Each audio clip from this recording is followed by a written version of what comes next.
What is going on, everyone? Today, we are tackling a Dynasty Superflex startup mock draft. We have dropped the link in the chat for those of you guys that want to join the draft and draft with us. This is our first look, really, at the Dynasty landscape, how values have changed. Of course, we have not done a Dynasty startup mock draft since at least mid-season, if not even before the season, potentially. So we're going to see a lot of, Dynasty values to talk about in this draft. We're going to gauge the prices of some of the rookie wide receivers who had great seasons, gauge the price of the quarterback market, of course, because we're doing this from a Superflex frame of mind. This is going to be a really interesting conversation. And we're going to probably try and be very consistent with how often we do startup mock drafts live streamed for you guys, because you guys tend to enjoy when we do live streams, and we do a lot more of them during the season than we do in the off season. We want to change that. And B, also, we're going to get to our site questions. We do have 2 in the hopper, a couple trade questions. We'll do that at the very end of the live stream. So if you guys do want to submit a question, skip the line, get a trade reviewed, whatever the case is, head on over to the link in the description. It says ask a question or get your team reviewed. You can submit a question over there. And then when the draft is over, we'll get to the ones that we have and any that come in throughout this video. But we still got plenty of spots open. If you guys are just joining the live stream, you want to join the draft, go ahead and do that. And all we ask is that you don't auto draft and miss your picks and whatever. Otherwise, you get fired. It's common courtesy. Like, there's a lot of people watching, a lot of people enjoying. If you do end up getting a spot, again, it's first comes, first serve. But make sure if you do get your spot, you're using it wisely. Because if we see people auto drafting, don't you worry. We will keep track of sleeper usernames and keep that in the mind for the next time we do these startup mocks. Yeah, absolutely. So again, still got about 6 spots to go. We'll maybe answer some questions in the meantime. I got a couple people in the chat here. Toronto Dave, Dynasty season, baby. I'm hyped for this. Yes, we are very excited for this as well. And probably over the next couple of weeks, I mean, we're still finishing some bookkeeping and accounting work, and then also still working on a new project that we're going to have as an annual site subscriber bonus. For those of you guys that are Flock Fantasy site subscribers and you sign up annually, you're going to have a new bonus coming to you very soon, but we're still working on that. Probably over the next couple of weeks, we will be getting into the rookie class, watching tape, grading players, and so on and so forth. Hoping by about mid-February, we can have the first edition of the rookie draft guide out. Going to be a lot of fun. Snakehead says, been waiting for Dynasty content. Let's go. Excited to see where May goes. Yeah, May's going to be an interesting one. Well, it depends where I pick. Yeah, exactly. What would you need on top of Garrett Wilson for Brian Thomas Jr. in Superflex Dynasty Start 10? I don't think I would need a first-round pick, but it would probably be pretty close. I would need a first. This is the difference between my 9th overall player and my 36th overall player per my rankings right now. Okay, so I mean, I have Thomas as my wide receiver 6 in Dynasty right now, and I have Garrett at wide receiver 12. So it's not as big of a difference for me, and I think the difference startup rankings-wise is probably a little tighter than where you have it. I think I have BTJ in like the early to mid-second, and I have Garrett Wilson in the kind of early to mid-third range. So to me, it's a little bit less of a difference. I would say an early second and then like a sweetener, or maybe like an asset or a player that you believe in to accumulate value from like the early second-ish range now is where I would kind of value it. The easy way I contextualize it is if we put on Brian Thomas Jr.'s numbers to Garrett Wilson this year, how high would he be going in startups? 87 for 1280, I believe, in 10 touchdowns this year. If Garrett had done that? Yeah. Honestly, I mean, Garrett still commands targets at a super, super high level. Like, I don't think he finished as a top 5 wide receiver in fantasy, I'm telling you, he would be a 1-2 turn pick, and he's a couple years Brian old. Thomas was not a top 5 receiver in points per game. He was a top 5 receiver in finish. Yeah, sure. Fair. Yeah. He was not a top 5 receiver in points per game. Yeah. He was like a back end wide receiver 1 in points per game. Fair. I mean, it's better than anything that Garrett's done in his career. And it is. Just the thoughts. Just the thoughts on it. It is, yeah. I absolutely do not think that Garrett Wilson should be valued over Brian Thomas in Dynasty. Like, it's definitely clear that Brian Thomas should be valued a slight tier ahead of him, but I don't think it's a full first-round pick worth of a tier is my argument. Maybe a 1-for-2 swap kind of thing. Yeah, for sure. Unfortunately, the sleeper ADP is not the greatest right now. So just try to stick with the quo, but we'll get the sharpest of the sharps in here, fellas. We need you to.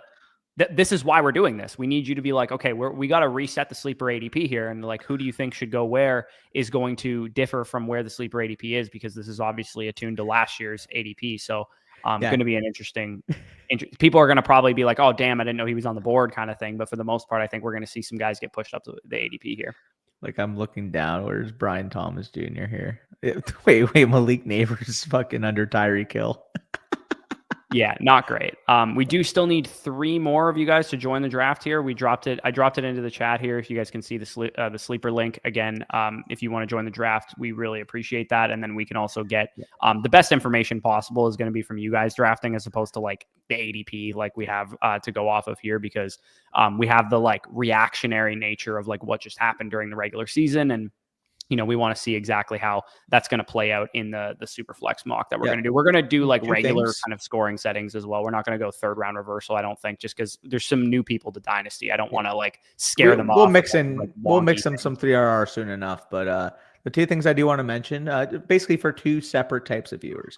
For those of you watching live, you guys are going to know the context. The board's not the greatest. We're going to try to do our best with it.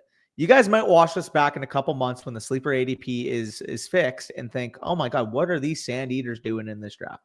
We're doing what we can. There might be a pick I look back on a couple months from now being like, why the heck did I did that? And realize, oh, it's probably because the guy that I actually would have taken there was listed 30 picks under where his ADP was, where he should be going. Yeah, for sure. Okay, just one more of you guys that needs to join here, and then we can get this thing going, and we can get it going. We're gonna randomize the draft order too, so don't worry about where. Like, if you don't want to pick team 12, you're not gonna actually be picking 12 for what it's worth. Like, we're gonna everything random over here. We're gonna randomize the order. So if that's your hang up right now that you don't want to pick 12, that will not be an issue here. So we do have a couple other questions too that we can go. We got one more guy in. All right, perfect. We got a full draft lobby here. We're going to get this thing going. We're going to go draft settings. I will enter a custom name just to show you guys what the settings are. Shout out, Joe. Facts. Okay, so Dynasty Startup, Superflex. Again, it's not going to, we'll do like, do we want to do tight end premium or do you want to do not tight end premium? We'll do tight end premium if we're not doing 0.5 tight end premium, full PPR, regular scoring. We're not going to go crazy with like, first down bonuses or anything like that, just because if anybody is new to Dynasty, I don't want them to get scared off from the product because it is a great product and we can get weird at this format, but we're not going to get weird for this specific draft. So let's get the randomized order going here and then we will get it fired. First of all, what's up, Cheeky? Second of all, more than likely this is going to be our only one. Again, we'll see what the timing is for today. If this hangs up like 55 minutes, this is probably going to be our only one. This is like a 35-minute draft and we speed through, that's another story. But we'll see where we end up there. Where'd you guys end up eating for dinner? We just had a nice little steak dinner. Watched some the weirdest assortment of games across the TVs I've ever seen. You got my Montana State versus freaking North Dakota State on one TV. You have Wisconsin basketball versus Rutgers on another. You have like I'm making this up, but like curling basically on another TV. Like there was just such a variety of types of sports and games that were going on there. Yeah, and I don't think this person, Lilixel, I don't know how to say this, it will be alone. I think there's going to be plenty of you guys coming from the redraft landscape that have never played Dynasty before, and I can tell you right now, as much as we love redraft, Dynasty is, in my opinion, more fun. It's the reason we have way more Dynasty leagues than we're in redraft leagues. So I'm going to start the draft here. I swear I didn't rig it. I just hit randomize. I did pick the 101, though, and the direction that I'm going to be going is... Did you put kickers in here or no?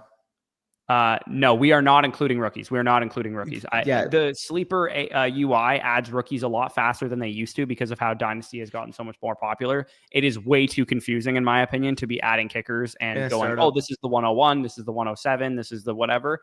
And, also sneak peek, we may be having a product to fix that problem very, very soon over on the site. So just for now, we're just going to do no rookies. No, for sure. Yeah. By the way, this is why 3rd round reversal is a thing, because the Josh Allen owner also getting the 301 is pretty crazy. Yeah. And for those of you guys that don't know what 3rd round reversal means, it just means that, as you can see over here where my mouse is, 312, the person picking 112 would have the 312 in the 3rd round. What instead happens to balance out the fact that some of the top end assets are more valuable than the back of the 1st round assets, 3rd round reversal was created so that the person picking at the edge of the board here, 112, 201, then gets the 301. It reverses into the 3rd round and then continues to snake the regular way it would. It's just a way to balance out the top end assets going a little bit more like as soon as the draft is over, like Josh Allen is way more valuable than whoever goes at like 111, 112. Yeah. And it probably is definitely the distance between like the 301 and the 312 and maybe even then some. It's way more than some. That's why, again, we will do obviously standard orders for you guys, especially the first one we want to do. We want to give you guys the least amount of learning curve that you possibly can get. And again, once you're more experienced in Dynasty, you mix in some third round reversal. Again, I'm sure a lot of you people that have been following us are pretty, at least relatively informed about third round reversal. But again, those of you that maybe just clicked on, followed us through the redraft season, maybe are starting to get into Dynasty. Basically what third round reversal would be, like Corey was mentioning, is the teams that are picking at the back end get an advantage to combat these top end assets. Because realistically in Dynasty, the difference in asset between the 101, 102, 103 versus somebody that you're getting at the 110, 111, 112 is going to be, like Corey said, a lot starker of a difference than getting the 301 here versus the 312 here, if that makes sense, or inverting that. So I'm going to be on the clock here. And for me, this feels like Christmas morning, man. CeeDee Lamb all day, every day. Yeah, I feel good about that.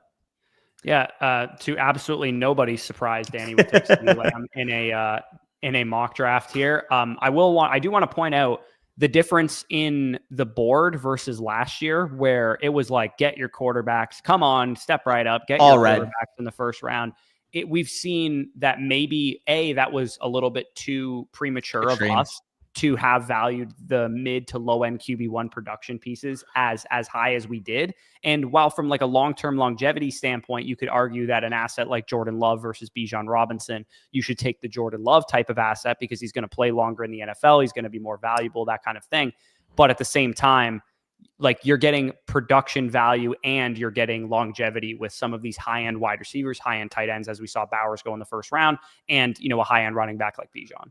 Yeah, I was really hoping that the boy Drake May would fall back, but probably a little bit optimistic here. I'd be between two guys. You know my stance personally on where I am on this. Again, it is a very much of a coin flip decision for me.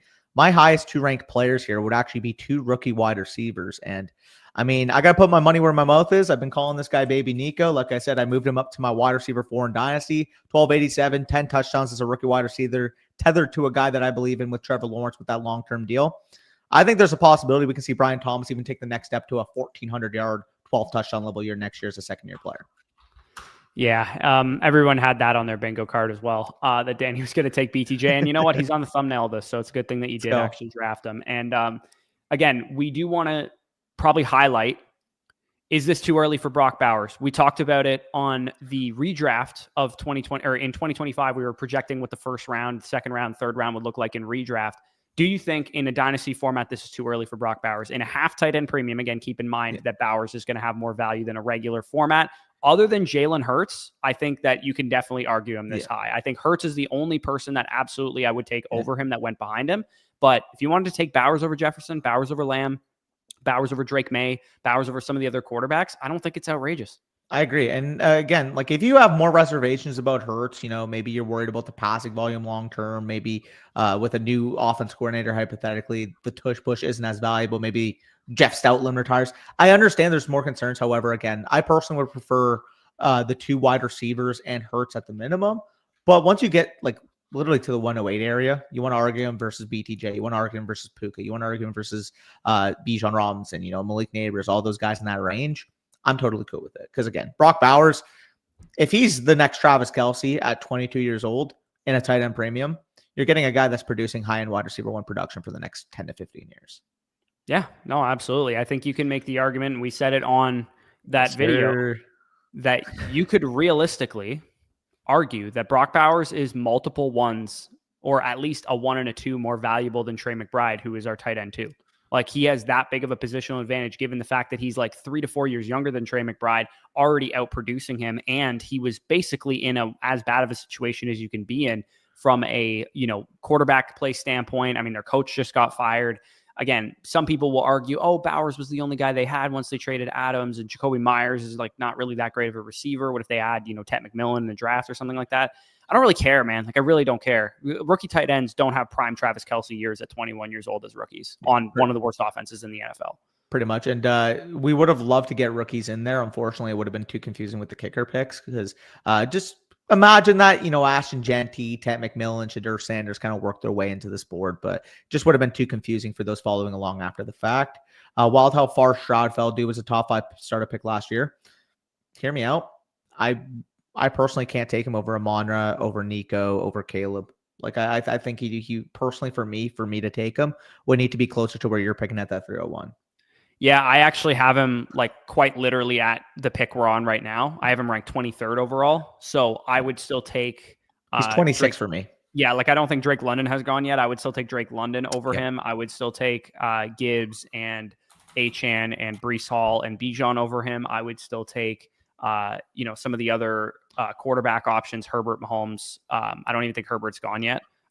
So like there's guys that they're still on the board Kyler. that I would definitely take over him, and I'm probably going to end up taking Herbert here potentially. Let me take a look with what I'm looking at. I saw a bunch of industry folks were doing a actual startup, like not like a mock draft, and they had Marvin Harrison go at the 401, which to me is a little bit punishing Harrison a little too much for what he did as a rookie, but I do kind of understand where they're coming from. I have him ranked kind of in the mid third round as opposed to where, of course, we were taking him at like the 1-2 turn going into the year. I am going to take Herbert here. Again, we kind of just talked about it in the first round. It's not super nice going double quarterback this year versus last year, when if you went double quarterback, you were still going to get great wide receiver options, still going to get great tight end options, great running back options, because everybody was quarterback thirsty. This year, it's a little bit less optimal, I think. But at the same time, I mean, I have the opportunity to pair Josh Allen, Justin Herbert together. It's pretty hard to pass up. Where I am on the board, I could go with. By the way, this is totally fine, Snakehead. Like honestly, it does feel very secure grabbing two quarterbacks. Again, I personally this year think it's the year if you do want to venture, it's definitely fine. But I mean, just grab valuable assets really in your first two picks. Yeah. So my next highest rated wide receiver is Ladd McConkey. Yeah, good pick. I actually do have him over Harrison in Dynasty. Like I have him ranked over Harrison. Same. I am not going to go with McConkey, and instead I'm going to go with Achan. Damn. And I'm going to give myself like a hero running back, because I took two quarterbacks with this team that are kind of like in their prime quarterbacks, not necessarily like value accumulator quarterbacks. Like had I taken Caleb Williams or somebody like that, maybe I go with the receiver instead there. But I feel pretty confident that, again, it's early. This is literally the first mock draft I've done since the season ended. I do feel pretty confident that if you guys want to build a competitive team out of a startup, that going with a hero running back draft strategy, securing a Bijan, securing a Brees, securing an Achan, securing, again, if you want to go really competitive, you could go with a guy like Barkley or something as well.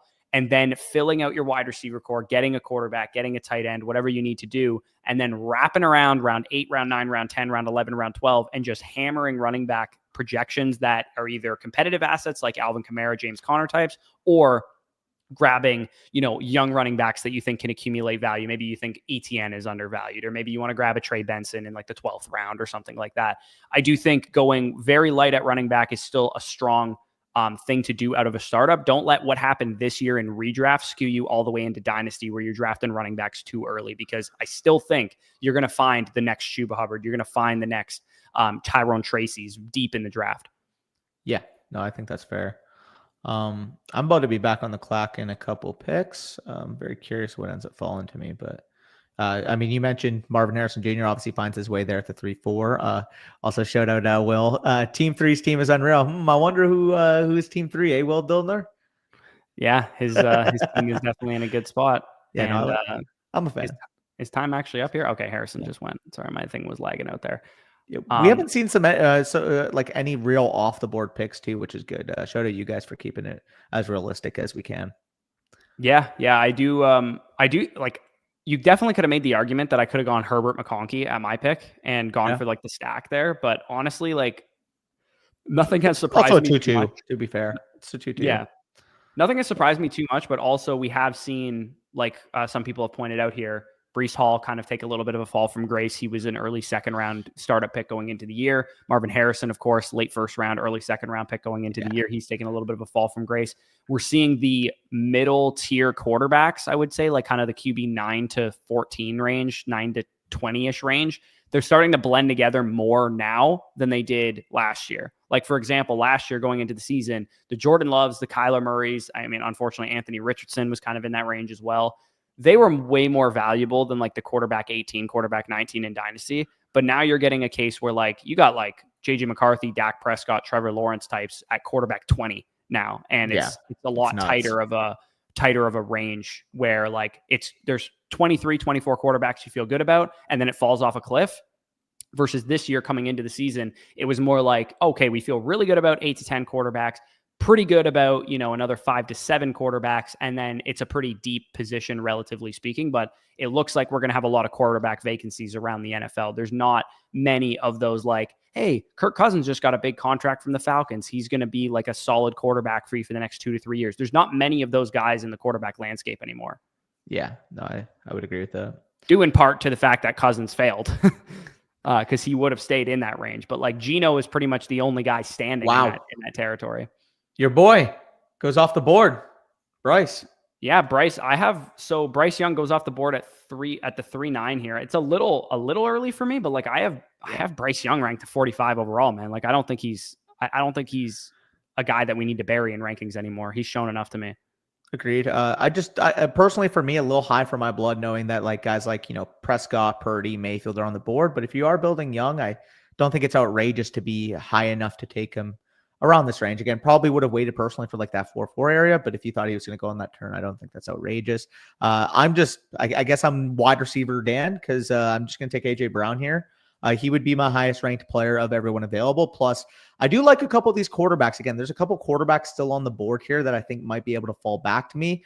More than likely, again, obviously you guys are in the draft hearing my philosophy right now. More than likely going to be trying to grab quarterback one at that 4-3, knowing that I pretty much can pick my litter of guys like, Bo Nix, Baker Mayfield, Dak Prescott, Brock Purdy, even like JJ McCarthy if I want to go younger, although I'd probably want a guy more proven given the status of my current team, knowing that it's likely that one of those guys should be able to at least make it back to me. Yeah, I tend to agree with Cats took over here. Again, I think it's a smidge early here. I think he should be a 4th round pick. Yeah, not a 3rd round pick necessarily. But I do think there's plenty of Bryce Young managers out there that at a time would have sold him for a mid-2nd round pick, for example. Yeah. In week 3, they would you gave him a mid-2nd round pick for Bryce Young. They would have taken it in a heartbeat. When he got benched, he was with a 3. Exactly. So if you bought low on Bryce Young at that time, if you did, I mean, feel free to brag in the chat right now, because that's absolutely a sharp move that you made. But generally speaking, I think because he was once valued that low, nobody's going to be like, okay, now it's time to buy back into Bryce Young. People are going to be like, okay, I like what he did. He's probably like a hold, like to Ethan's point here. Is he a buy, a sell, or a hold? I think the person with Bryce Young probably views him as a hold, because he once was dipped so far in value that they thought they had a dead asset. Now he's kind of back up to a range where you're like, okay, I feel better about him now, but they're probably not thinking I should buy more Bryce Young shares, or they're probably not thinking I need to sell high right now. It's probably a good time to buy him because his value in the mind of the Bryce Young manager is probably an 80 to 90% on the dollar type of thing. I would trade a late 1st round pick for Bryce Young pretty easily in this class. I think that's a fine price. So like I said, I'm probably going to get my quarterback 1 here. Again, personal preference here between Prescott, Mayfield. I do have Lamb, so I'll probably lean that way. Again, they're back-to-back in my rankings, so will go with Prescott because I have Lamb here, but you could very well argue Mayfield. I really think based off his play this year, based off obviously another Tetherman, another couple years there with Tampa, you got the weapons there. The only real concern, maybe Liam Cohn leaves, but even still, I think he's proven himself to the point where he should be at least be a 4th-round startup pick. Yeah, I mean, we're not going to do this right now, but like I have Mayfield considerably higher than Dak Prescott, and not because I don't think I think that's more so Prescott's too low for you. It's not because I don't think they're close in value. They're both in my top 15 quarterbacks for what it's worth. So I have Mayfield 14 and Dak Prescott 21, but it's just because there's such a large tier of quarterbacks I feel very similarly about. It has nothing to do with the fact that I think they're actually that different in value. You have Dak way too low, bro. I don't know. I have Purdy ahead of him. 21's absurd. I have Purdy ahead of him. I have Goff ahead of him. I have Bryce ahead of him, depending on your build. Obviously, if you want a competitive build, it doesn't make sense to take Bryce over him. I have Lawrence ahead of him. I have JJ McCarthy ahead of him. Again, depending on your build, maybe respectfully, Dak clears all those guys. I don't know, dude. We've talked about this considerably over the last couple of years with Dak Prescott, that he can't really gain any value. He's a great competitive piece, especially when you go in a build like you did in this startup where you have like a bunch of great wide receivers. I think Prescott is an excellent fit for something like that, but he has absolutely nowhere to go but down in terms of his value. Let's not forget what he is when he's healthy. I'm not. I understand it's a low market for him. I understand right now is a low market for him. 21's absurd, bro. Like you need a little gut check on that. Okay, so who's the guys that he needs to absolutely be ahead of? Many of those, to be honest. He's a top 15 quarterback very comfortably. Yeah, I don't think so. I don't know. Chat, where are you guys at on the guy was second in MVP voting 2 years ago. for the record. Yeah, we know that. We know you like Dak, Danny. I'm asking the chat right now. Okay, go ahead, ask them. Where are we at with Dak Prescott? Should Dak Prescott, in a vacuum, pretend you're in a startup, not necessarily with a roster? I like you, Tim. Sure. He definitely could make that argument. Dak Prescott or Trevor Lawrence in a startup. Dak Prescott or Bryce Young. Dak Prescott or Jared Goff. Dak Prescott or Brock Purdy. Dak Prescott or JJ McCarthy. How many of these guys does Dak need to be above? Again, I would hear arguments for literally any name that I just said, because I do think you can make the argument for all of those guys. All of them.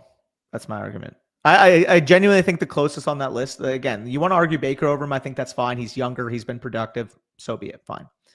Even when Purdy was at his best, Dak outproduced him. Dak's tethered to another 3 years, $60 million per year average. Dak is still tethered to my counter to that would be that Purdy is going to get a huge contract, and he's 6 years younger than Dak Prescott. Sure, but what happens if he loses his weapons? We know Dak's situation can only get better. We know Purdy's situation can only get worse.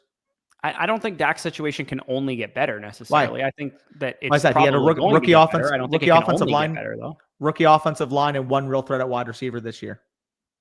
And even last year when he had his MVP year outside of CeeDee Lamb. I mean, you made the case. If CeeDee Lamb goes down, what happens to the Cowboys offense? Could you imagine if they added a Luther Burden or an Ashton Genty as a receiver out of the backfield for Dak? Yeah. No, there's definitely room for him to go up. I think just by the fact that the chat is kind of split on some of the names that I said makes this a very fluid range. I have Knicks higher. I have Knicks higher. I have honestly, Knicks higher as well. Yeah, if Knicks had fallen, I would take I have Knicks at 13. He's higher than all of those guys for me. No, I have Knicks higher for sure. Yeah, I'll hear arguments, and even I'll actually make a change on the spot right now. I'll take in a vacuum Dak Prescott over Trevor Lawrence, Tua Tagovailoa, and JJ McCarthy. Yeah, I would too. So I just moved him up to 18. Congrats. You just got me to move him up. Yeah.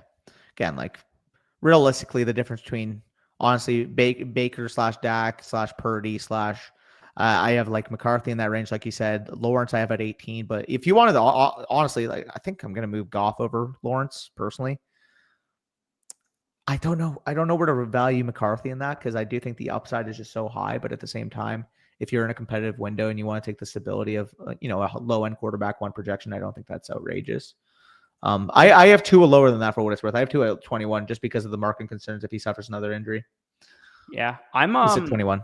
I am going to do something that I just want to talk about. I mean, I do value him close to this range, but I am very much not scared of Sam Laporta whatsoever. And for some reason, my thing, so I'm just going to reset this quickly. By the way, Tej, respectfully disagree. I think you can make the argument that Penix should be in that range. Personally, we had lower evaluation scores on him, and there's not much that he's done this year that really makes me change where I was at on him. Again, if you want to argue him as a 4th round startup pick, I don't think that's an outrageous take, but I don't think he should be round 3 or before Bo Nix. I mean, I had Bo Nix rated above him to begin with. So this is where I'm at too. Like, dude, if Dak gets Luther and they get a real upgrade at head coach, man, I think there's a possibility we can see him enter that 40 touchdown range. Because I mean, he was at 37 just 2 years ago with Mike McCarthy in town. Yeah, no, there's arguments to be made for a lot of guys there, and Killer Mick is officially fired for auto picking too. Rich as well. Yeah, I know, right? So to the point on Penix, I have Penix at 22 in my quarterback rankings. He's at 20 for me. But actually, I would take Bryce Young over him, so I would actually move him to 21. Yeah, so ahead of him, I have JJ McCarthy, Tua Tagovailoa, Trevor Lawrence, Dak Prescott, Bryce Young, Jared Goff, Brock Purdy, Baker Mayfield, and then I have Bo Nix at 13. So again, could you argue I have any one of those guys too low or too high? Sure. You could say, oh man, how could you possibly have Tua at 20? He should be at 14. I'd hear arguments for that. How could you possibly have JJ McCarthy at 21? If Sam Darnold leaves, he's going to be a top 15 quarterback. I'd hear arguments for that. There is like the end of this tier is Penix though, to me. And I think he's very clearly at least like 20, 21, 22, 19, something like that. I don't think you can rank him higher than a majority of these guys. If you want to rank him over a couple of them, because you like going young out of startups or whatever, I'd hear arguments for that. But I think Penix needs to be at the end of that tier, somewhere near the end of it. Yeah, I think that's very fair.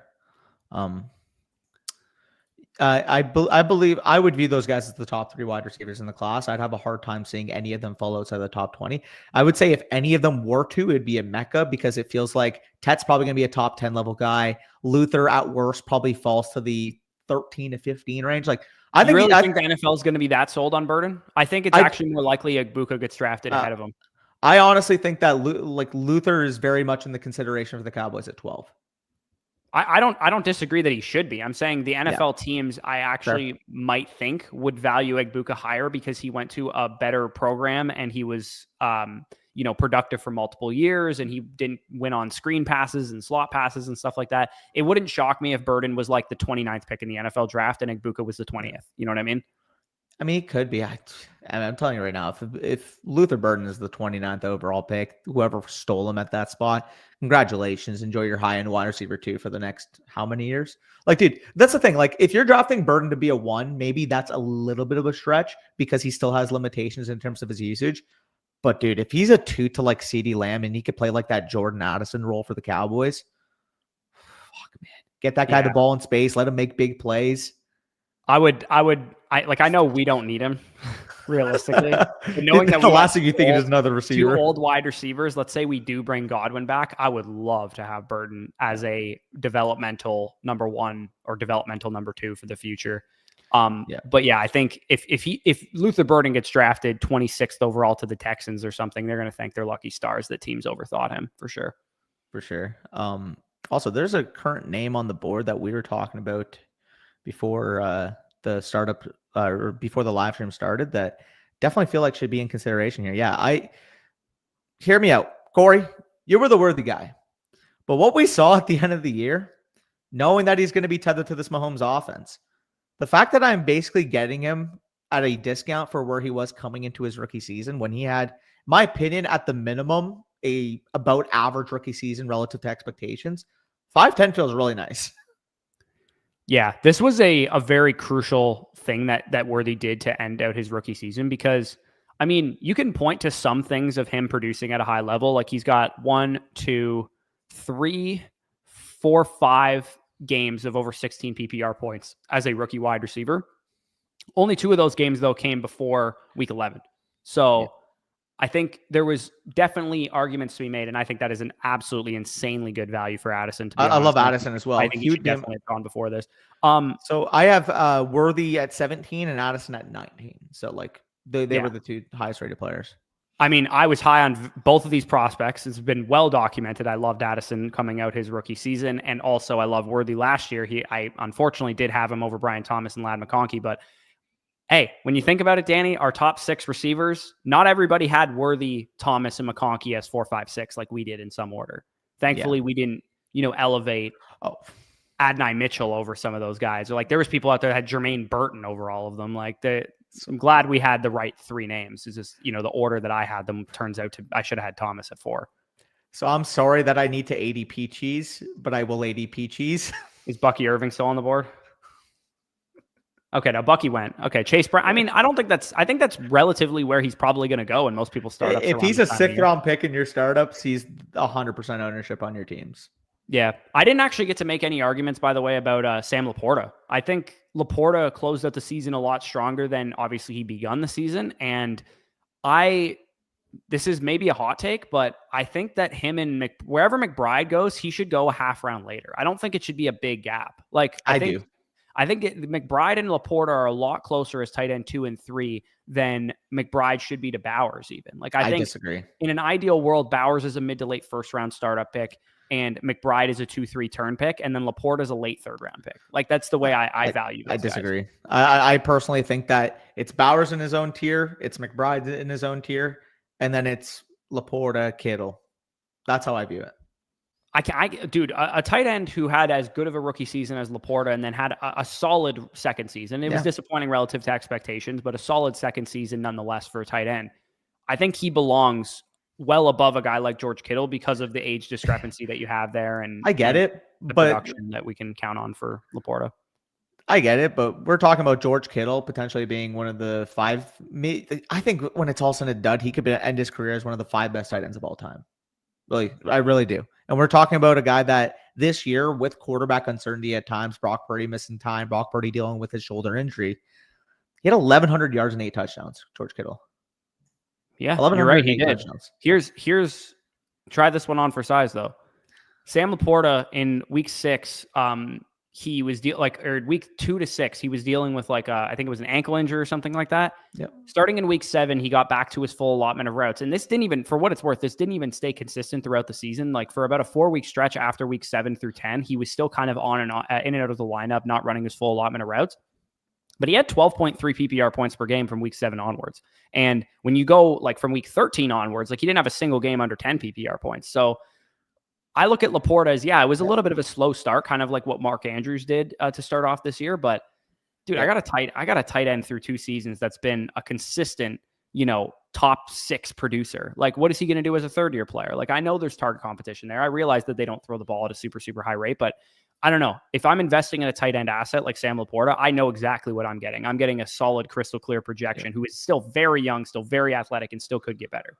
Yeah, I don't think that's outrageous. I just think he should be valued with Kittle because I think Kittle has the opportunity to break the tight end position outside of Bowers. Like straight up, if you're telling me who will finish as the tight end 2 after Bowers next year, I think it's between Kittle and McBride. I really do. And when we're talking about George Kittle, again, we know how high the floor is as well. With Laporta, we did see the floor lower this year comparatively to what we thought after his rookie season. But George Kittle, you're getting 75, 80 yards per game, and a guy that's going to be threatening 5 to 9 touchdowns. I have absolutely no arguments against George Kittle. He's 32 years old next year, though. Yeah, no, and I get it. And then maybe there's the risk that he has a fall off similar to Travis Kelce. I think that's very well. The second he gets hurt, he's cooked. His dynasty value's gone. It almost feels like the argument we were making 2 years ago against Kelce, though. And like for 2 years straight, he held his value.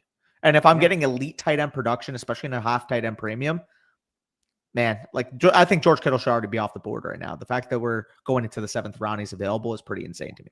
Yeah, you can make the argument for it for sure. I'm back on the clock here. I honestly, like, again, this is not a real startup, quote unquote, but if this was a real startup, Tua Tagovailoa at the 6'12" is just too low, man. I was hoping you'd fall more.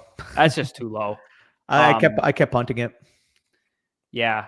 So I'm back on the clock at wide receiver. I probably need to go in a direction here. I'm seeing some names that I don't think I would take as high as they went. Like I like Khalil Shakir, but he's like a mid 40 or mid 30s, low 40s kind of wide receiver projection for me, as opposed to like where he went here over some guys that like have shown high end production. If you guys recall, back in the summer, I went over like, okay, what kind of mid round projections in a redraft setting are you looking for at wide receiver? And one of the crucial distinctions that allowed me to target Chris Godwin heavily and other guys that had produced in the past heavily is if a wide receiver is still in their prime and they've had a wide receiver 1 season, you shouldn't allow whatever the short-term micro issue that you have with their profile that's causing them to slide in redraft really weigh you down. And Jalen Waddle to me strikes me as somebody that is going to be a huge, huge value from both a redraft and a dynasty standpoint. This is a guy that finished as a wide receiver 1, his 2nd NFL season, finished as a wide receiver 1 in points per game, his 3rd NFL season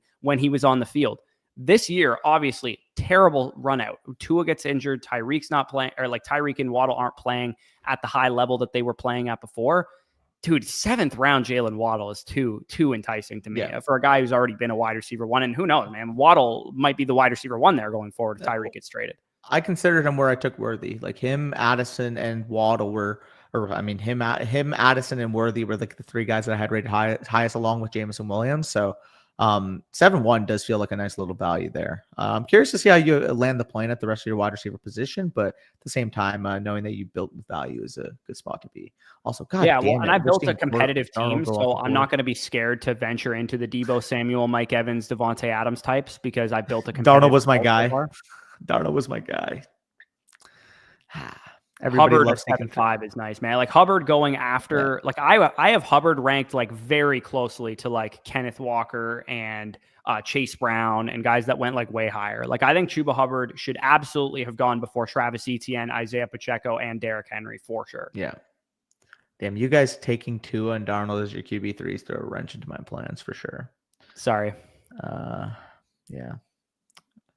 Gonna have to keep punting because there's no way I'm taking Matthew Stafford, Geno Smith, Russell Wilson types at the fucking 7th round.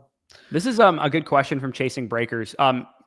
Jackson Smith and Jigba went at 3-2 in this draft. Are we concerned at all with Ryan Grubb being fired for JSN's dynasty value? First of all, I wouldn't have taken him quite that high. Like I'm at 14. I have him behind Garrett Wilson and Marvin Harrison, who I believe, both went behind him in this draft, and McConkey I had ahead of him too, and AJ Brown went behind him. So all of those guys I would not have taken JSN over. And it's kind of like baking in the risk potentially that the Ryan Grubb system is part of why he succeeded. And the fact that, we're actually hearing whispers that maybe Geno Smith is not a long-term option for Seattle. They don't really have any options this year to pivot off to because it's a bad class, and the quarterback landscape is not also great, but it's not to me, I think JSN 3-2 is just a little early. I don't know where you stand on JSN. I have him ranked overall. You said he went 3-2? Yeah. I have him ranked closer to like the 305, 306. I have him at 34, so he is actually like a 3-4 turn. Are picks mixed in for you? Yes, but only a 2025 early first is like ahead of him.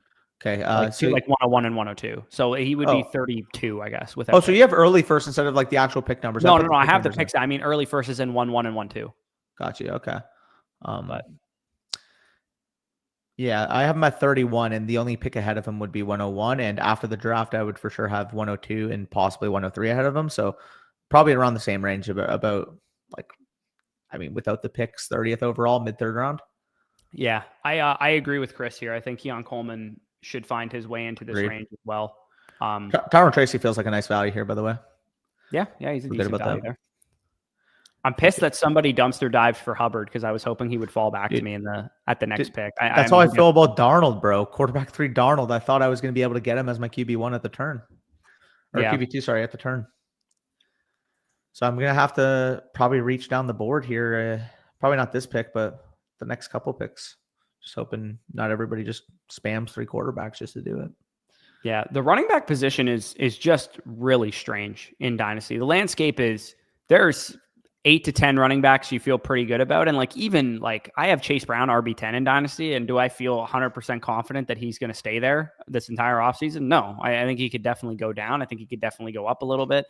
The fact that it's just the absolute wild, wild west in the RB 11 through 25 range where you could convince me of really anybody. If you told me Alvin Kamara's RB 14 in Dynasty, I probably wouldn't argue with you too much because of the production he was giving you on the field this year. But then again, if you told me, because, it's a young position, there's value accumulation potential and whatnot, and you wanted to rank Tyrone Tracy RB14 in Dynasty, there's a number of different combinations you could talk me into at this position. And the class is going to throw a huge wrench into this position as well, because we're going to get, I would imagine, at least 7 or 8 top 3 round draft capital running backs, and maybe potentially more given how strong this 2025 class is at running back. So I'm trying to sift through it. I thought I could wait on him, but I'll just take him here. Njoku in the 8th round feels pretty nice. Yeah, so I have Njoku because of the age. Factoring that in, I have him ranked over Kittle in Dynasty. Yeah, no, that's fair. I mean, I do like Njoku. However, he is going to be 29 as well, so I don't think the age is a big thing for me, because I do think when both are healthy, Kittle's going to outproduce him probably by a few points per game, especially in a tight end premium. However, I mean, I think Njoku has proven that he's a stud. I think Njoku with a better quarterback situation, I mean, we've literally saw him be a legitimate difference maker. Just 2 years ago, 882 yards, 6 touchdowns, 123 commanded targets. This past year, 97 targets in 11 games. When he's on the field, you're getting 9 targets per game from David Njoku. And a tight end premium, it does feel pretty nice here at the 8-3, knowing that I can at least contend in my tight end spot relative to the other teams in this league, except I did get a nice little value on it. Yeah, no, I think Njoku's an interesting one. Jaden Reed at the 8-5 feels really nice there too. I think he still has plenty of upside to rise in value. Same with McLaurin at the 8-1 too. I think you could definitely make the argument that wherever, trying to think of a relative, wherever DK Metcalf goes, a guy who's a little bit older but not super old at wide receiver, McLaurin should go higher than Metcalf. McLaurin's going to go higher in redraft next year than DK is, and neither of them are really value accumulation wide receivers. So the fact that Metcalf went at 6'8" and somebody got McLaurin at 8'1" to me seems like a pretty good value. I get McLaurin is 29, 30 years old right now, but he's going to have 2 to 3 years of really projectable wide receiver 2 upside. Yeah, no, I think that's very fair. Dobbins is going to be an interesting one, man, because I think he's talented enough to be a good value at that 8-6, but I have absolutely no fucking idea what the Chargers are going to do at running back. If they want to bring him back to if the Chargers signed J.K. Dobbins to a 2-year, $15 million deal, is he a top 15 dynasty running back? wherever.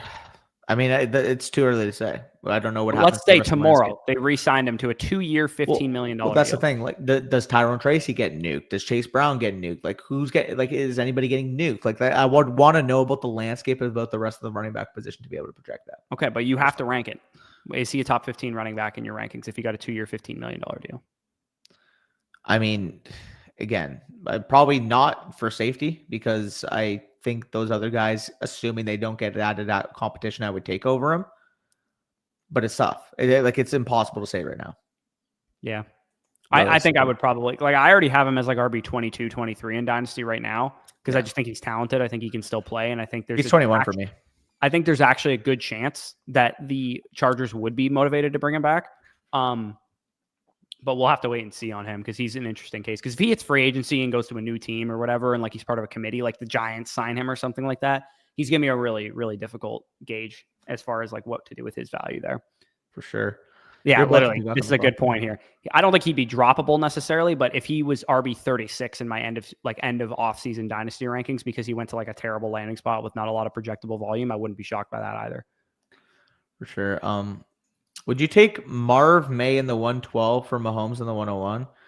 I mean, what can you do a Mahomes for May deal without including the 101?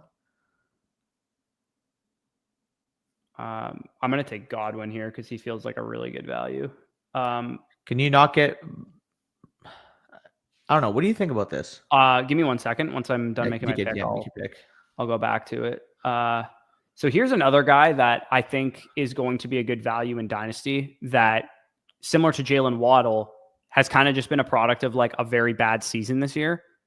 But Michael Pittman playing with a broken back all year, getting at the 9-1 as my fourth wide receiver when I really went light at that position, feels like a pretty nice value. I think anytime we're excited about Pittman, he disappoints us. And anytime we're not excited about Pittman, he breaks out and has a good season. It's literally a pattern. If you go back and think about Michael Pittman, anytime he's been high in ADP, we've been excited about him, he always disappoints us.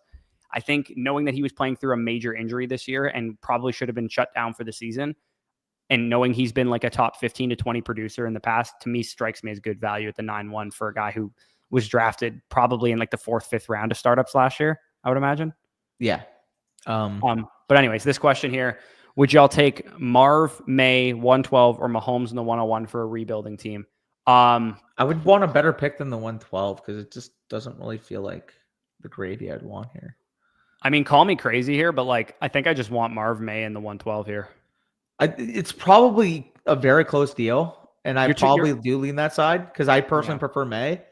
But I've seen how fucking startups treat Mahomes in May to the point where I think you can get a little more gravy than this. Yeah, that's a good point, because I think most startups, and this one included, would have Mahomes over May, or at least that's what I mean. Very closely drafted together, and both of us have May over Mahomes by a couple picks at the very least. I think I have them QB. He said that's the final deal, relatively speaking. So they're a couple picks apart for me. So Marv for the 101, Marvin 112 for the 101 is I'd probably take Marvin the 112 slightly, but it's close. Marvin goes early to mid 3rd round, kind of in my rankings. Genty is going to go probably in mid 2nd to start, early 2nd, if late 1st if you're really high on him. So getting the 112 is juice there. If you could get a better pick, like Danny said, I think that makes sense. Yeah, he said it was the final deal. It's just, can you supplement the 112 into a 2026 one? I would much rather do that because then at least you have some implied upside there. Yeah, that's a good way of playing it, I think. You could even potentially do 112 plus a 2nd and get that over the edge too. For sure. Yeah, a couple other interesting names here. McMillan going off the board at 9.5, I think is appropriate. I have, in my Dynasty wide receiver rankings, I have Evans, Godwin, and McMillan all as back end 30s wide receivers. They're all very comparable for me. Not bad. It's tough to say because McMillan obviously was a rookie this year. He's got some accumulation potential. Evans, you know what you're getting if you draft Mike Evans. You are drafting purely production. You're drafting to win if you draft a guy like Mike Evans. And then Godwin is kind of a mix of the two, where you're getting a 2 to 3 year production type of window. Not a lot of value accumulation potential unless he does exactly what he did this year, because he obviously was en route to a monster season. But for the most part, you're probably not getting any value accumulation potential beyond beyond those guys there. Godwin is my preference of the 3 wide receivers for Tampa Bay. Like, I think he's the best option, value and production wise, because he was outproducing Evans by like a country mile at the beginning of the season. But McMillan is an interesting option for rebuilders right now. I think the way I would play McMillan is if you drafted McMillan in your rookie draft, and you probably did if you were following us, because I had him ranked as like my 211 in rookie drafts, and a lot of people got him like in the mid 3rd round, I would imagine, or late 3rd round potentially. So I have a lot of McMillan shares as a result. But if you did not draft McMillan and you're like, I would love to buy into this player, I don't know if I would. I think he's kind of just like the type of asset that if you hit on, you feel good about, but you don't necessarily want to like buy into more. Like if you want to buy, he's going to cost you like an early. He's like a gravy piece. It's like if you hit him in the 3rd round of your rookie draft, you feel great. Oh, yo, that's sick gravy. But like, are you realistically going to want to pay like an early 2 for him, which is probably where the market value is going to be? Yeah, I don't know if I want to pay an early 2 for him right now, to be honest. I think he's probably worth a mid 2, give or take. Yeah. But even a mid 2, I'm like, I don't know if I want to pay that. I want to just kind of take my McMillan shares and be on my merry way. Yeah, that's fair. Also, I got sniped pretty hard on Gino. With that being said, though, this is the last of the quarterbacks I feel semi-decent about. Again, there are concerns. He is an older quarterback. In this scenario, given how I constructed this team, I'm definitely trying to win now, have 2 strong running back projections, strong tight end projections. Dak Prescott's going to give me good production. Obviously, my wide receiver core is young in totality, but I do think from a producing standpoint, we'll be able to contend this year. And the last quarterback that I really feel confident about, both A, staying with his team, B, having coach flexibility, coach value, not a value appreciation, but sticky value, and that's going to be Matthew Stafford. Outside of these quarterbacks, I mean, Kirk Cousins, I don't know where he's going to be next year. Deshaun Watson, I think he's cooked off the Achilles. Will Levis, I don't think is going to be a starter. I think they're going to add a Cam Ward or potentially explore the veteran market. Aaron Rodgers, is he going to be on the Jets? Is he going to retire? Is he going to move to some type of tribe? Like, I don't know what's going on with fucking Aaron Rodgers over there. Derek Carr is probably like another one, but he's just a sexless version of Matthew Stafford, it feels like. I don't know. I mean, at 10-3, again, it doesn't feel the greatest having that as your quarterback 2 option, but in a room that really prioritizes quarterback values, being able to build out a contending team and still grab Stafford, who, when healthy and when those receivers are healthy, is a strong mid-end quarterback 2 type of option, I'm cool with it. Yeah, the only thing I would say for your team that I may have done differently is I think you have 2 players that are very clearly like rebuilding assets, and then a couple players here now that are very clearly contending assets, where you took Worthy, I probably would have taken Pickens because you had already taken Prescott, which was a competitive thing that I probably would have taken Pickens or maybe even Olave or one of the other like more competitive wide receivers over Worthy. I actually think Worthy's production next year is going to be up there. Like, he's probably going to be a guy that I have ranked as a top 25 to 30 level wide receiver.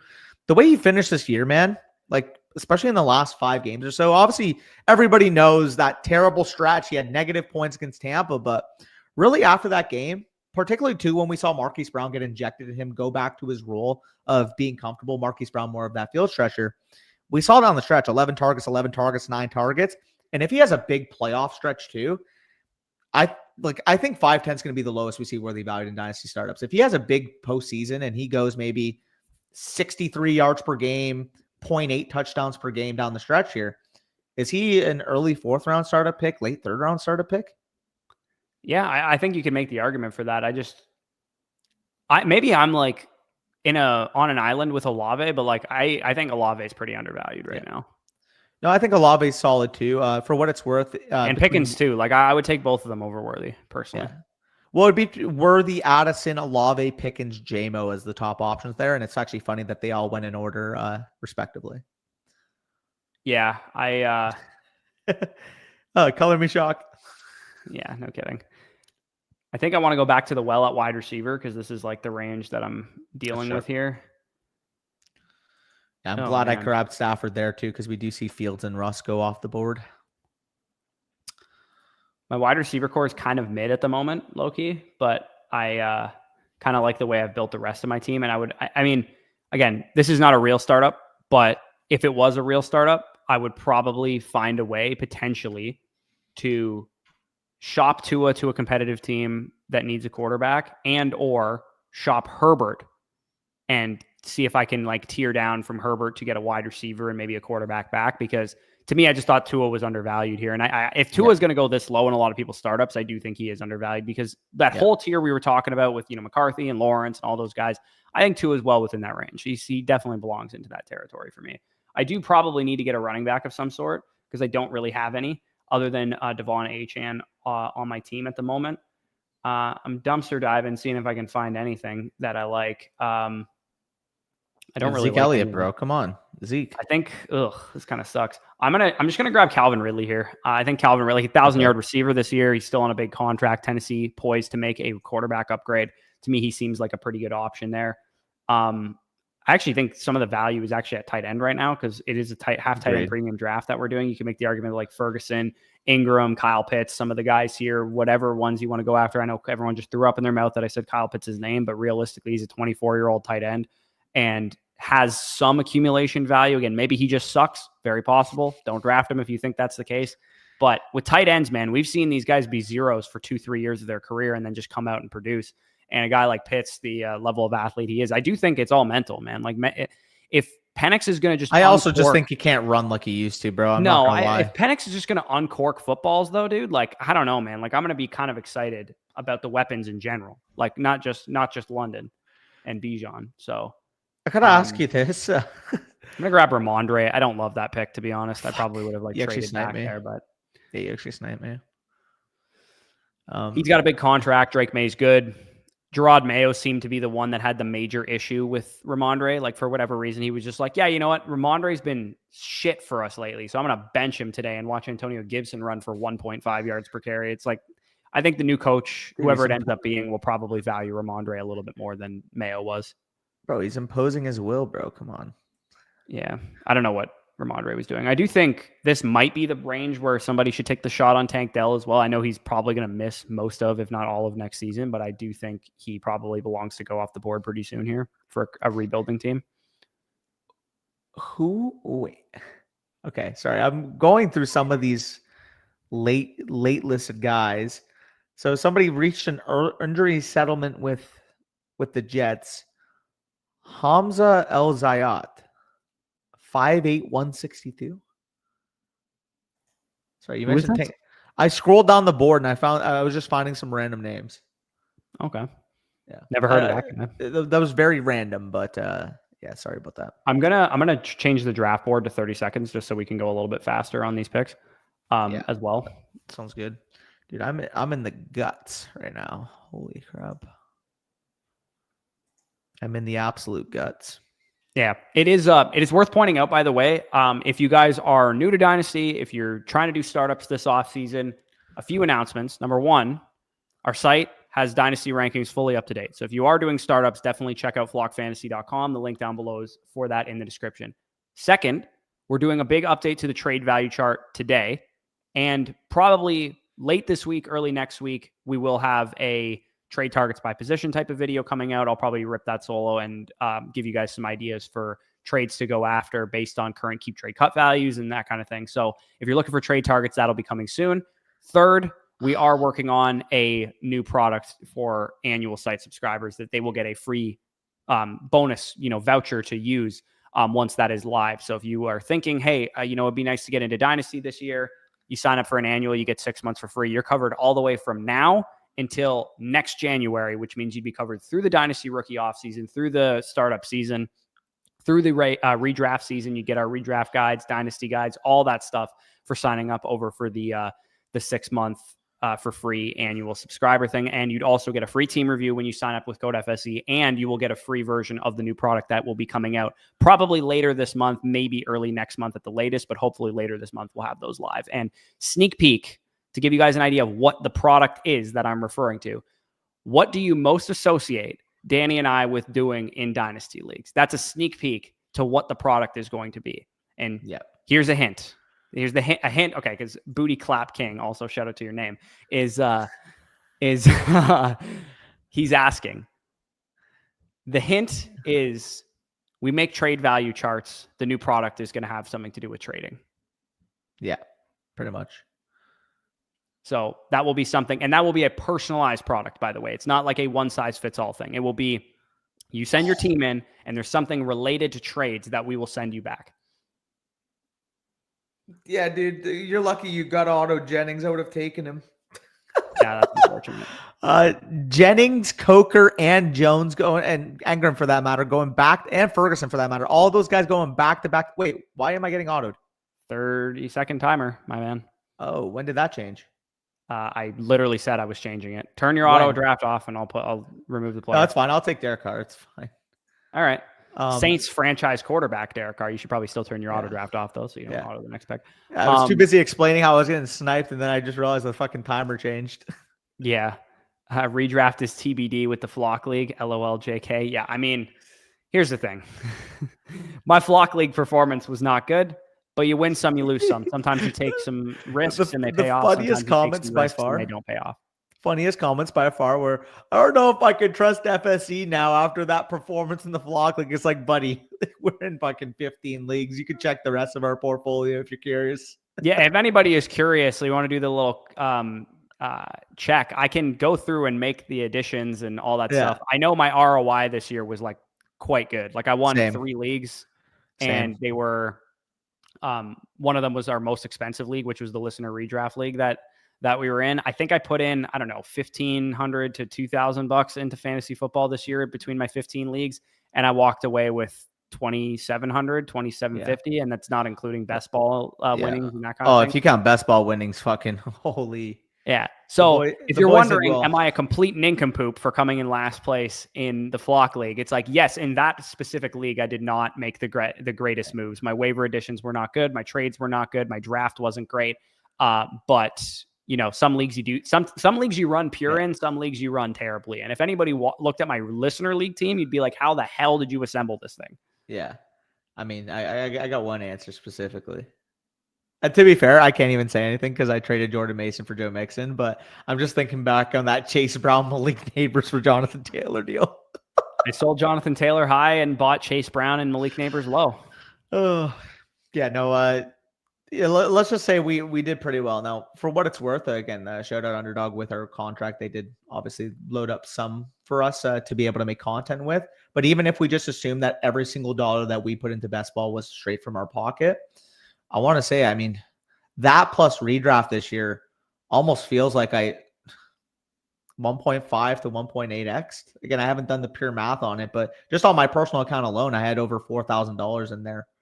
So yeah, I think I came up a little bit shorter than you. I didn't end up cashing my big dog, which definitely hurt me because I was in 3rd place there. But we had some site credits loaded from Underdog, so it's not really a clean calculation that we can do from that. I might just take a tight end, honestly, because I think this is, maybe they all suck. I'll just take Goddard because I'm running out of time. I mean, John, who just won, that's another one. If I knew he was on the board, I would have snagged him. Are there any wide receivers that I feel good about here? I'm Just scrolling the F down to see a couple if I can decent find ones. some. Okay, so there's no wide Han Dotson, bro. Come on. I might just rip to the running back position because there's like maybe some guys here that I would feel good about. Bro, I can't believe you're ignoring the GOAT Adam Thielen. Fuck off. Dowdle had a nice little season here. I'll take Dowdle here at the 13-1. Funny enough, I was about to think about my last pick, but I thought nobody would take him so you could make it back. Yeah, well, I mean, that shocks absolutely nobody. Your listener league team is unreal. Yeah, I'm not even going to lie to you, Brock. That might be the best redraft team I've ever assembled in my life. Like, if I didn't win that league, like I think I outscored the 2nd place team by like 300 points in every single playoff game and during the regular season. Like, it was a non-consensual beatdown for everybody else in that league for me. It's quite good. But unfortunately, the league that was documented was the only league in which I came in last. I still can't believe. I mean, 2 years ago, for what it's worth, again, I still had a positive ROI this year. But 2 years ago, I won 7 championships. So that not only was a positive ROI, like fucking, I absolutely crushed from an ROI perspective. This year, I made 11 semifinals. And instead of running pure like I did last year, out of 11 semifinals with maybe 9 of them as the favorite, I walked away with 3 total championships. So that wasn't fun. But hey, that's why we play the game. Sometimes you get 7 championship teams, and sometimes your favorites just don't end up winning. And that's why we play it. Otherwise, I ran a lot. I won 0 titles last year. I made 8 playoffs and won 0 championships. I ran so impure in the fantasy playoffs that I got screwed. But then this year, I made 4 semifinals and won 3 championships. Yeah, that was solid. So that feels good. I mean, I made 7 or 8 teams into the playoffs, I think. But I got bounced in round 1 in a couple of them, which sucks. Yeah, I'm trying to figure out who to take here. Probably, I mean, Ray Davis, sure. Just gonna take a running back. Yeah. Yeah, I mean, we can mention our team. So obviously, again, I waited a little bit at quarterback. Possibly would have wanted a value pocket more so in the 6th to 8th round range, but you guys taking Tua and Darnold kind of throw a wrench into my plan there because I just thought Chase Brown was too good of a value to pass at that point. So if either of those guys fall back, I'd probably take a quarterback at the 7-10. But considering that I did punt quarterback too, and I made it more of a competitive build, having the strength that I do at wide receiver, having a strong advantage at tight end and a half tight end premium feels nice with Njoku there at the 8-3 for value, and then still being able to backfill my running back position. Again, maybe a little bit weaker from a depth perspective, but this is probably the type of team that maybe I throw a 2nd round pick at a guy like, James Conner in the year. I'd kind of monitor how the other teams around me are doing. But overall, again, wide receiver should be able to carry, supplement to my RB depth, and I still feel good about my quarterback projections. Dak as a mid to low end quarterback 1, Matthew Stafford more of that mid end quarterback 2, and then Derek Carr probably, if he stays healthy, as a low end quarterback 2. At worst, a high-end quarterback 3. I feel pretty confident in saying that he will be a starting quarterback, whether that's back with the Saints, whether that's maybe he makes a move to another team this offseason. Derek Carr just feels like the type of quarterback that an NFL team will give a bridge to at the very minimum. Yeah, given the lack of quarterbacks available, I think it's pretty impossible that he doesn't get a starting job somewhere if it's not in New Orleans. My team, again, I the only pick I really want back, I think, is taking Laporta at 412, knowing that Andrews was available at my 9-1. Like if I knew that, then I would have, not taken Laporta that high, and I probably would have gone with, I don't know, somebody at wide receiver, most likely, in that range, because I think, I could have gone with Pickens or somebody like that. Just because I fell behind the 8 ball quite a bit at wide receiver. I don't regret the Tua pick. I thought he was just too good of a value to pass up on. But had I known that I could have gotten a better tight end later, I probably would have done that. But this is why we do mock drafts. I think this year, and if you guys have been in a league with me, you know that I'm incredibly stingy when it comes to tight ends. I don't like investing a lot into tight ends. Where's AJ when you need him? Laporta is just one of those guys that I feel like is one of the only tight ends I'm willing to invest into. Otherwise, I like to skip over the tight end position and just draft a bunch of them late kind of thing. So some of those offers you were making to AJ for tight ends was downright disrespectful. Well, yeah, in the end, he fucking fleeced me for Dalton Kincaid. So I have Dalton Kincaid on my team, and he stinks. So that's a nice thing that we're at with me and AJ. And someone mentioned what was my listener league team. I just kind of want to show it because it is absolutely bonkers. In the championship against Mountain Man Mike, I started Lamar Jackson, Breece Hall, Chase Brown, Jackson Smith and Jigba, Mike Evans, T. Higgins, Brock Bowers, Malik Neighbors, and Bucky Irving. And as Brock pointed out, a running back on the Buffalo Bills who scored 16 touchdowns this year was on my bench with James Cook. And then I also had Jameson Williams, Darnell Mooney, and Jonnu Smith on my bench. So yeah, this team was pretty insane. This is a redraft team. This is not a dynasty team. This is a redraft team that I ended up assembling. And yeah, I absolutely destroyed most people in this league. And feel good about that because you know what? I need to prove that I can still do this based on what happened in the Flock League. Some people might not have known who the hell I was, and they might think I'm shit at fantasy based on that one performance. If they were just following Mason and they're like, who the hell is this FSE guy? He fucking sucks at this. Yeah. And then meanwhile, for me, my whole team just decided to die to the point where we made an award in the award ceremony talking about how one of the mismanagements of the year was me allowing my training staff to ruin my team. Yeah. And yeah, Ayuk going down definitely didn't help me either. Yeah. Let's answer these site questions here. And then if anybody wants us to, kind of go over their team from the mock draft, we'll go back to that. I just want to make sure we get through these site questions before we hop off of here. So Miggy says, pick is 110. Do you think this is a good value or any other ideas with his Josh team? Allen. So, yeah, he says, I own pick 3 and 6 through 9. So he's sending off at presumably one of the 6 through 9 picks, and he's going after Josh Allen here in this trade. Josh Allen. I mean, it sounds like he'd be giving up Josh Allen to get 110 Puka and Hawkinson from the way he worded this. And if that's the case, give me Josh Allen every time. Yeah, I mean, yeah. So he has all these picks, as you can see, and maybe he's getting. Is he getting? His pick is 110. He's getting the first Puka and Hawkinson. He's getting the 110. Okay, yeah. This that is mid first is the 110. Right. Okay. So yeah, you're definitely taking Josh Allen here. I mean, I like Puka. You're talking about a guy who's ranked as a mid-second round startup pick, give or take, right? Yep. And then you got that you got Josh Allen's the 101. The mid first is probably a 4th round startup pick, 5th round startup pick at best. And then you got TJ Hawkinson, who went in the 8th round of this startup. Probably should have gone about a round earlier. So you're giving up the 101 for like a mid to late second or a mid second with Puka, a 5th round startup pick with the 110, and TJ Hawkinson, who's like a 6th or a 7th rounder in a tight end premium league. Like to me, that's just not enough to move off of Josh Allen, which is why we would roll with Allen in that case. Again, don't sell Allen. If you're buying Allen for that, again, and you just mix up the things, then absolutely, that's a great move for Allen. Go buy him for that. But sorry, I love Amon St. Brown, 102, 105, and 107. I'm smashing every single time. That is Ted McMillan. That is Omar Hampton. And that is, I mean, even if you traded 107 for a future 1 and 2, you could do that as well. Yeah, this is, Danny's notoriously the Amon-Ra. I like Amon-Ra. There's so many wide receivers. I would do this, and I love Amon-Ra. I have Amon-Ra as my wide receiver 5 in Dynasty, and I would trade this for. That's like a haul, man. Yeah, I think a fair deal for Amon-Ra is 102 and 105. That one, I'm like, okay, got to think about that. Maybe you make that risk because you like Ted McMillan, you like whoever you're going to get at 105, whether it's like Burden, a quarterback, Omar Hampton, whatever.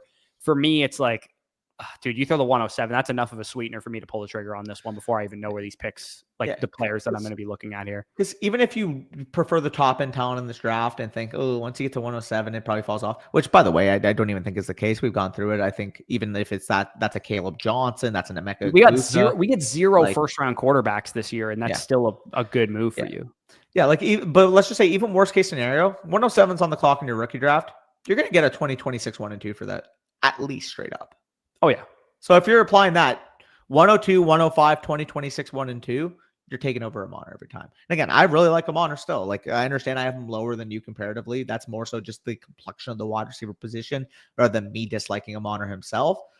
But at the same time, it's like, how many wide receivers would you not deny that package for?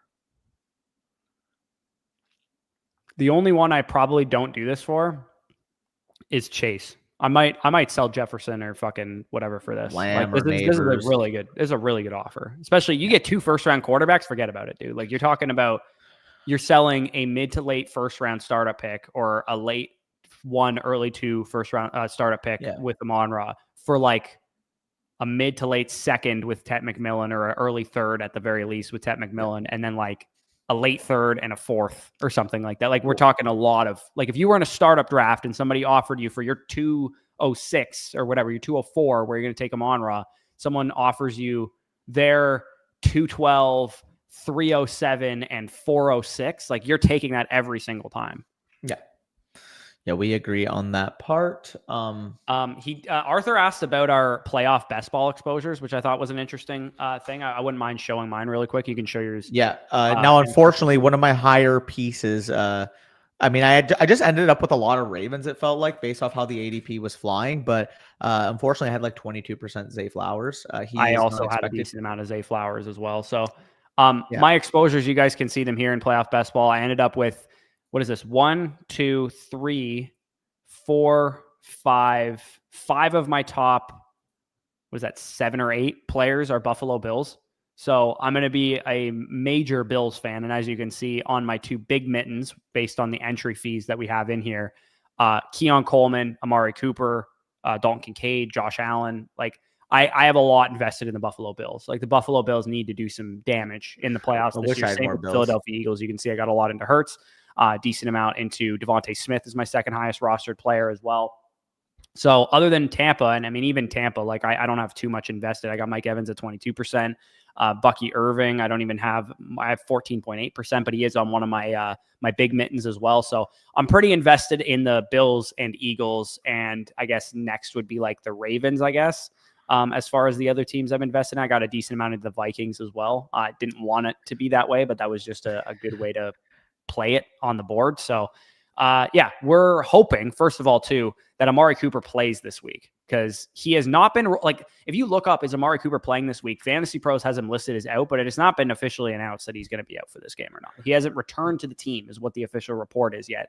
He has some kind of personal issue. Nobody really knows what it is in Bills media. Hopefully it's a playoff game. Amari Cooper, I don't know what the personal issue is. Maybe it's Trump's football. It's more important than football. Obviously take care of your shit, Amari, but if it's a playoff game, like if it's something that he can play through, he could definitely be back on the field. And Katz took over, just said he is back to practice as of today. Is this true? Murray? In line to practice. Okay, an hour ago, he's in line to practice. So as you can see, that is massive for my portfolio, because not only is he my third highest rostered player, I took the dip on him quite a bit when he was falling yesterday when we were in Buffalo, and I have him on both of my big mitten teams. So I need him bad. So one of my big mittens, unfortunately, I do have centered around a Minnesota-Baltimore Super Bowl, and I just don't really believe much in Minnesota, which doesn't feel good. But it's kind of the mercy of the draft board, considering the fact that I got fucked in terms of my ownership, in terms of pick odds. Felt like every single time I was picking 104 to 106, and occasionally I would be getting a 101.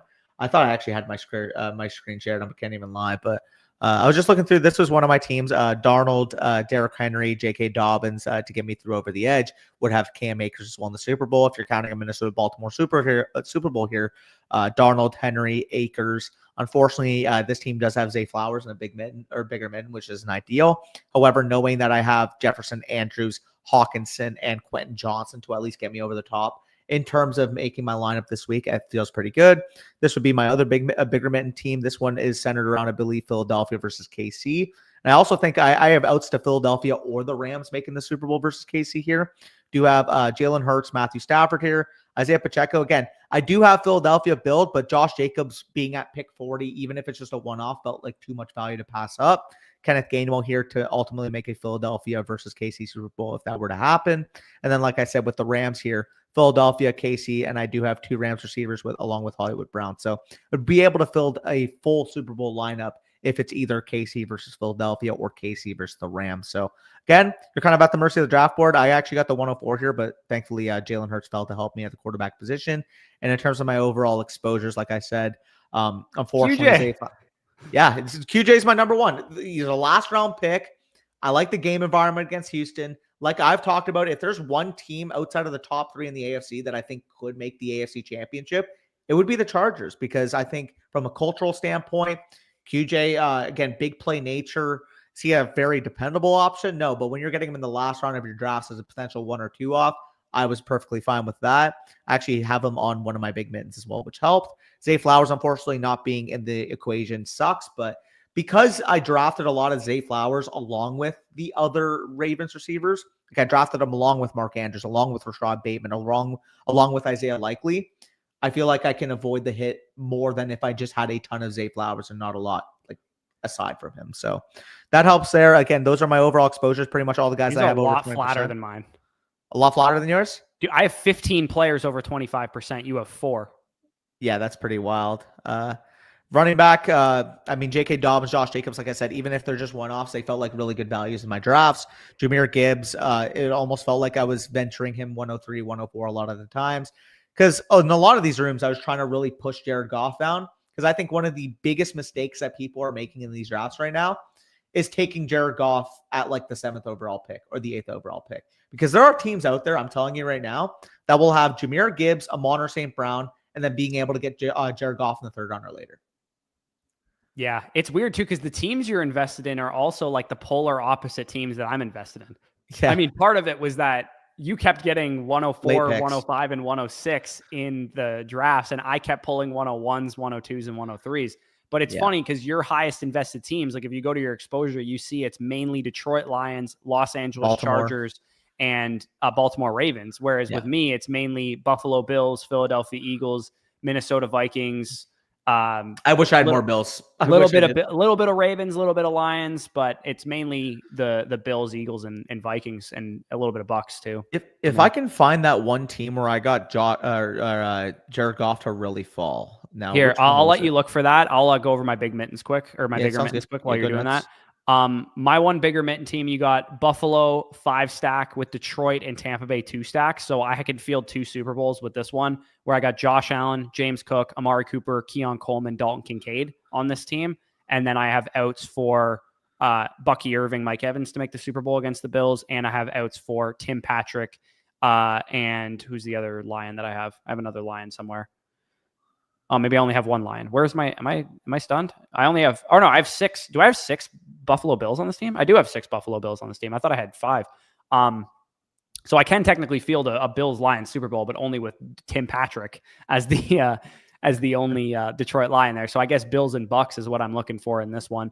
The nice thing about the bigger mitten is that it is a much easier contest to advance as opposed to like the gauntlet. You got to go 2 of 6, 1 of 6, 1 of 6, and then one of what is it, like a couple hundred or whatever in the final. Whereas this is 1 of 2 of 6, 1 of 4, 1 of 4, and 1 of 9 to win the whole damn thing because it's a higher price point. So this team I feel pretty good about. This one is the one I feel the best about because I have Jalen Hurts, AJ Brown, Devontae Smith, the premium Eagles stack with Kenneth Gainwell tacked on. So 4 Eagles.